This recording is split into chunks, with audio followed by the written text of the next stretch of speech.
Salut élu de Dieu, j'espère que tu vas bien et que cette vidéo te trouve en parfaite forme. Alors aujourd'hui, on va voir que le bien n'est pas toujours la volonté de Dieu. Le bien n'est pas toujours la volonté de Dieu.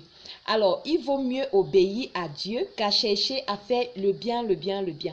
En fait, lorsque le Nouveau Testament évoque le mot faire le bien, ça parle de l'obéissance à Dieu.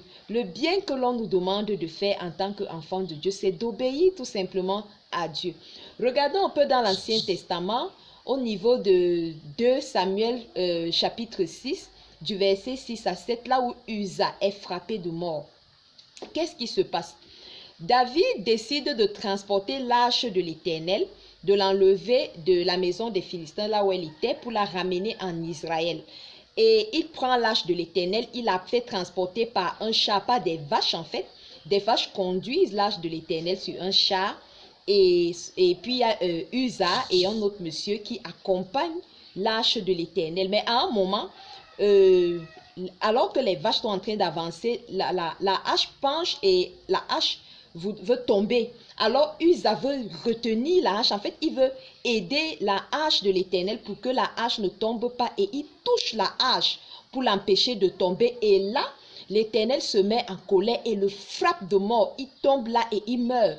Même David prend peur et il va prendre l'âge et l'envoyer dans la maison de Obed-Édom parce que Obed-Édom en fait habitait tout près. Alors il a tellement peur de l'âge parce que l'Éternel a frappé Uza de mort qu'il envoie l'âge chez Obed-Édom. Mais quand l'âge arrive là-bas, la maison d'Obed-Édom est bénie. Bon, ça, c'est pas notre sujet. Notre sujet, c'est Uza qui est frappé de mort. On va dire, what? Quelqu'un qui essaye de faire le bien, qui retient l'âge de l'Éternel pour que l'âge ne tombe pas. Comment Dieu peut-il le frapper de mort? C'est là la question. Qu'est-ce qui s'est passé? David a désobéi à Dieu. Dieu avait expressément dit que ce sont les prêtres, les Lévites, autrement dit les prêtres qui devaient transporter l'arche de l'Éternel sur leurs épaules. C'était les instructions de Dieu. Ce sont les prêtres qui devaient transporter l'arche de l'Éternel. Personne d'autre ne devait toucher à l'arche de l'Éternel. Et Uza n'était pas prêtre.